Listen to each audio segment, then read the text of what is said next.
Makakausap natin si Rowena Zapanta, ang City Planning and Development Coordinator and Concurrent City Administrator ng Antipolo City. Magandang gabi po, Ma'am Rowena, and welcome sa Politico Nightly.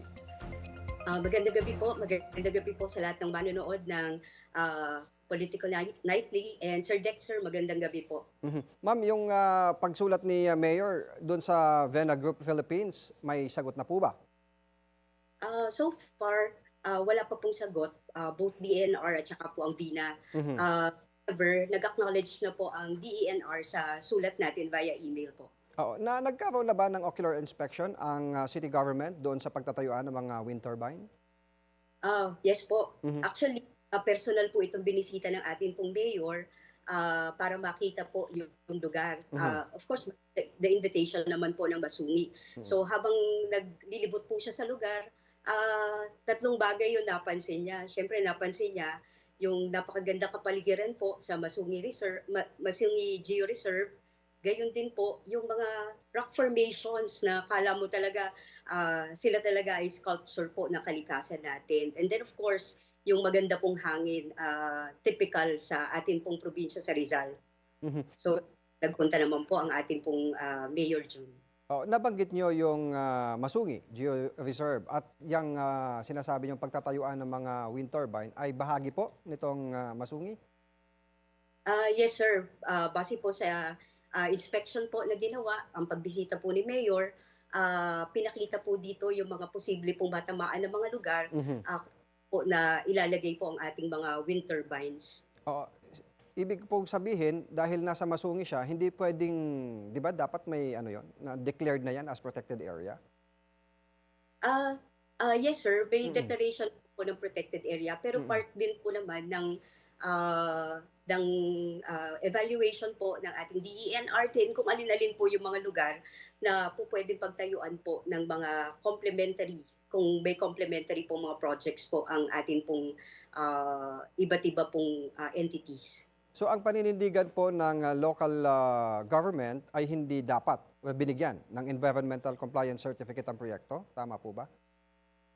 Sir, pagdating po doon sa dapat bang bigyan o hindi, siguro dapat rin po nating tingnan, may mga parameters po na ginagamit po ang DENR and we're sure po na eksperto din po ang tumingin. Pero kaya po meron tayong tinatawag na layers din po ng governance. At times, may nakikita rin po tayo na baka dapat may i-reconsider. So sa pagbibigay po ng ECC, kinakailangan po yung masusing pag-aaral po para makita kung hindi nakita ng isang layer ng atin pong institution, may makakakita pong iba na baka dapat pong i-reconsider yung mga lugar.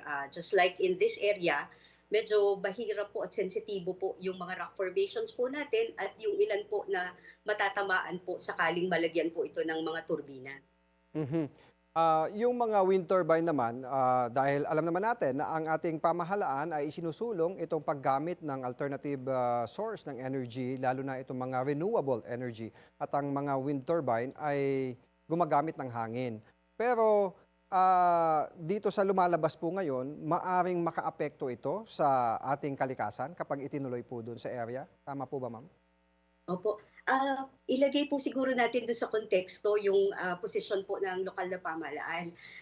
Naniniwala po ang local government na kinakailangan po natin yung mga ganito pong sources ng energy natin, renewable energy. It's just that hindi po ito isang pagkontra, kundi isang apela na matingnan po natin yung paglalagyan natin. Kasi napakaganda pong proyekto ng mga renewable energy. Magkakaroon lang entirely kapag ang mga renewable energy projects po natin ay malalagay po dun sa mga lugar na non-renewable resource naman po, tulad ng mga rock formations natin. So it's just an apela po na marikonsidera magandang proyekto po ang renewable energy at hindi po ito ino-oppose ng lokal na pamahalaan. Baka kinakailangan lang po nating tingnan kung saan natin pwedeng ilagay, kung saan we have the best of both worlds. At saka po ang pagtatayo ng mga ganito pong proyekto can go hand in hand naman po. Dapat win-win solution na Yes, meron sir. tayong renewable energy na naipipreserve natin yung ating kalikasan. Dahil yung Yes. mga rock formation na yan ay hindi lang taon ang nagdaan na nandyan yan, kundi siguro mga daang taon na nandyan. Opo. Oo. Yes, sir. Kaya po, ito po ay sinusulong po ng lokal na pamahalaan. Mhm. Both ang renewable energy, gayon din po yung pagko-conserve po ng atin pong kalikasan. Mhm. Kung i-deny po ng DNR ang inyong hiling, ano po ang maaring susunod na hakbang po ng lokal na pamahalaan? Una po sa lahat, naniniwala po kami na ang lahat ng eksperto po natin ay nasa mga departamento po ng ating pong national government. It's just that, yun nga po, may mga layers po tayo na dapat tingnan.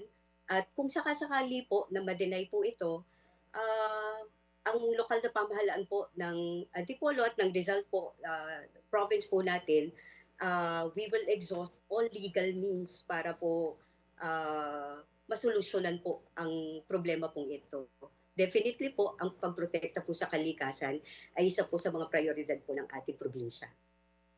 Okay, well said. Maraming salamat po, Ma'am Rowena Zapanta, ang Concurrent City Administrator at City Planning and Development Coordinator. Maraming salamat po at magandang gabi. Maraming salamat po. Good evening, Sir Dexter. Thank you.